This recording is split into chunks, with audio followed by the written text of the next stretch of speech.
अब सिचुएशंस क्या बनती हैं? साफ सिचुएशन ये बनती है कि अमेरिका अपने मित्रों को खोने के लिए मजबूर होता है। आप सोचिए, नाटो कंट्रीज इसके साथ हमला करने नहीं आए, लेकिन राष्ट्रपति चूंकि बिका हुआ है, असली में तो कॉम्प्रोमाइज्ड ये हैं जिनको खरीदा गया है, उनके लिए काम करना है इन्हें।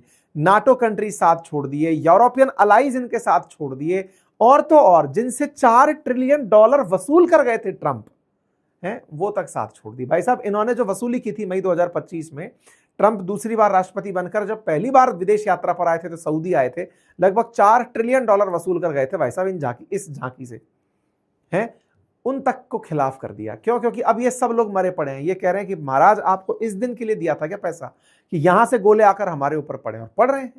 सारा खेला इजराइल ने अपना राष्ट्रपति बना करके प्रॉपर तरीके से कर दिया। अच्छा साहब, अब दिक्कत क्या है कि इसका असर अमेरिका की इमेज पर और तरीके से भी पड़ा कि ईरान ने लोगों के दिमाग से अमेरिका का डर खत्म कर दिया। कैसे? आप सोचो कि जहां जहां अमेरिका के काउंसुलेट थे या एम्बेसी थी इस पूरे पश्चिम एशिया में, उन सबको एक एक करके निशाना बनाया। ये सारी तस्वीरें हैं।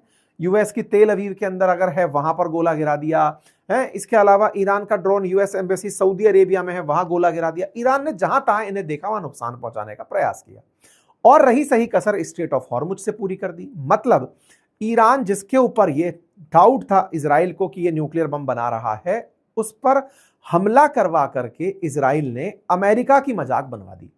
अब अमेरिका इतना फ्रस्ट्रेशन में आ गया है कि वो खुद से ही डिसाइड कर रहा है कि सीज फायर है, वो खुद से ही डिसाइड कर रहा है कि हम युद्ध जीत गए, वो खुद से ही कह रहा है कि सब बढ़िया चल रहा है। लेकिन अमेरिका तो अमेरिका है।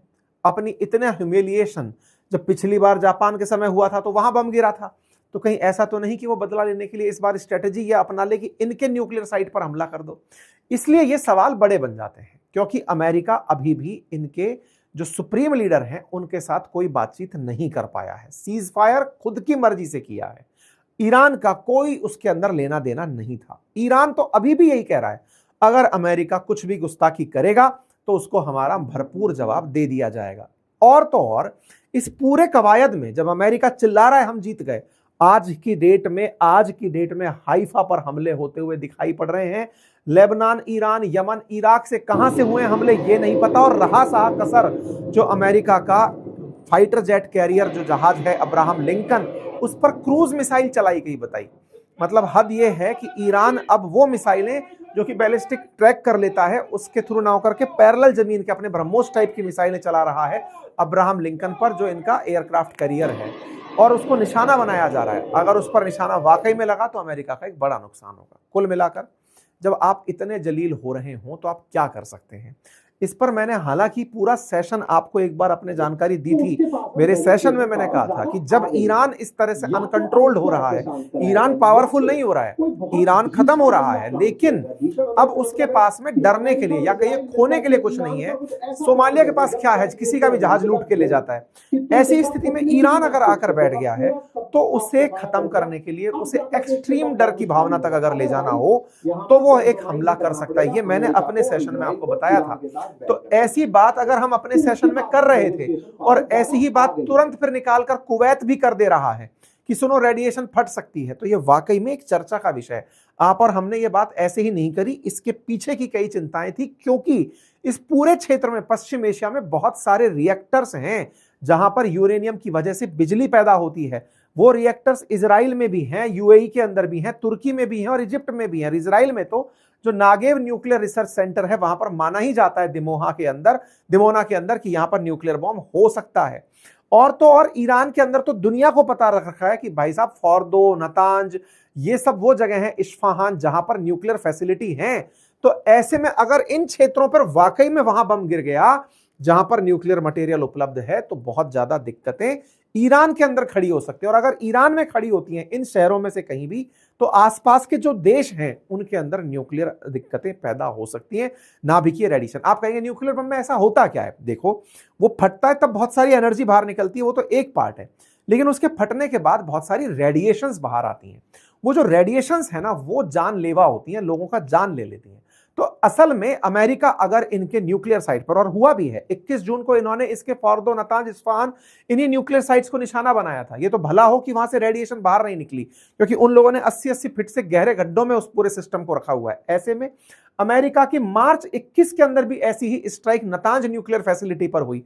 अगर ये एक भी चीज उस जगह हिट कर गई जहां न्यूक्लियर बम है या फिर न्यूक्लियर मतलब फजाइल मटेरियल, विखंडन योग्य पदार्थ रखा है, तो ये दुनिया के लिए एक मुसीबत खड़ी कर सकता है। ईरान ने इसी के चलते हाल ही में इजराइल पर हमला उस जगह किया जहां पर उनका न्यूक्लियर प्लांट चलता है। तो ऐसी स्थिति में अब जब टारगेट ही रिएक्टर्स हो रहे हो या फिर जहां न्यूक्लियर बॉम्ब की फैसिलिटी हो सकती है, अगर वो हो रहा हो, तो दुनिया के लिए एक चिंता की बात तो बनती है। और यही बात वो कुवैत वाले लोग कहते हुए दिखाई दिए।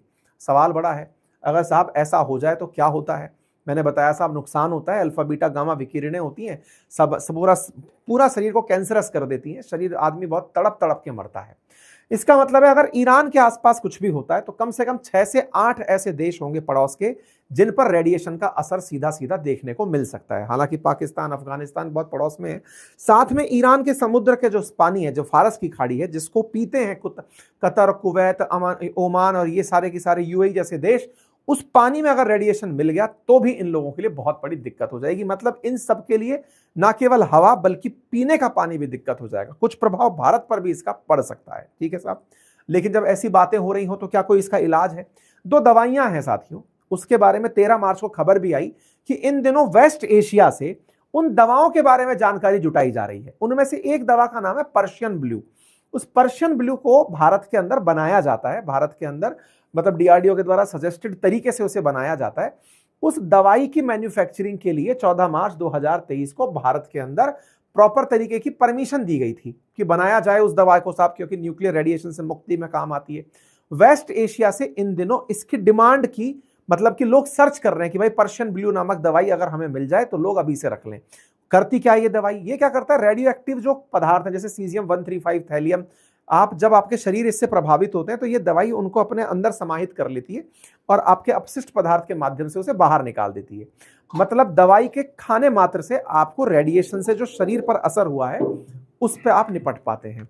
ये दवाई लेता हुआ जो व्यक्ति है ये एआई जनित व्यक्ति है। और एआई का इंटीग्रेशन मैं यहाँ पर ये बता दूं कि इस रविवार हम उस एआई का जिसका युद्ध में इस्तेमाल हो रहा है, उसका नाम है क्लॉड, उसके ऊपर एक वेबिनार करने जा रहे हैं। आप अगर चाहें तो उस कम्युनिटी को ज्वाइन कर सकते हैं, जहां पर जो बहुचर्चित क्लॉड का एप्लीकेशन है, एआई टूल है, उसका हम आपके साथ चर्चा कर पाएंगे। और उसका एक ताजा अपडेट आया है डिस्पैच, उसको भी हम आपको आज के अपने सेशन के माध्यम से बता पाएंगे। इसके लिए आपके सामने लिंक कमेंट बॉक्स में दिया गया, वेबिनार को आप जाकर ज्वाइन कर सकते हैं। यहाँ पर संडे के दिन सुबह 11 बजे वेबिनार होगी, उसके लिए एक व्हाट्सएप कम्युनिटी है, उसे जाकर आप ज्वाइन कर लीजिए संपूर्ण जानकारी भर के। दूसरी चीज है पोटेशियम आयोडाइड साथियों। पोटेशियम आयोडाइड वो दूसरी दवा है जो भी रेडियो एक्टिव पदार्थों को अब्सॉर्ब करने के काम आती है। तो इन दोनों दवाइयों का इन दिनों जिक्र बहुत ज्यादा हो रहा है। पिछले ही साल भारत ने इंडोनेशिया को ये दवाइयां बेची थी। ऐसे में अब ये देश हैं जो इन दवाइयों की तलाश में है। हालांकि ये दवाइयां कंप्लीट सॉल्यूशन नहीं है, लेकिन फिर भी बचत के लिए कुछ तरीके हैं।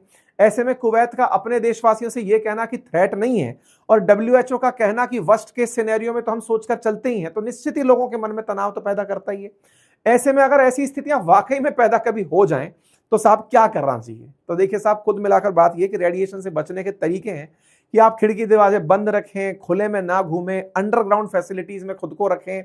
अगर कोई बात सुनने में आए तो तुरंत लेट जाएं। जैसे आपको याद होगा ऑपरेशन सिंदूर के समय भारतवासियों को कुछ चेतावनी दी गई थी, कुछ वैसी चेतावनियां आपको पूरे टाइम याद रखनी होंगी और अपने आप को सुरक्षित रखना होगा। हालांकि इतनी एक्सट्रीम सिचुएशन तक जाने के चांसेस बहुत बहुत बहुत कम है, लेकिन जब कोई देश पड़ोस में बैठ करके अपने लोगों को ट्रेनिंग दे रहा हो तो आप और हम भी चर्चा कर लें, इसमें कोई गुरेज नहीं होना चाहिए।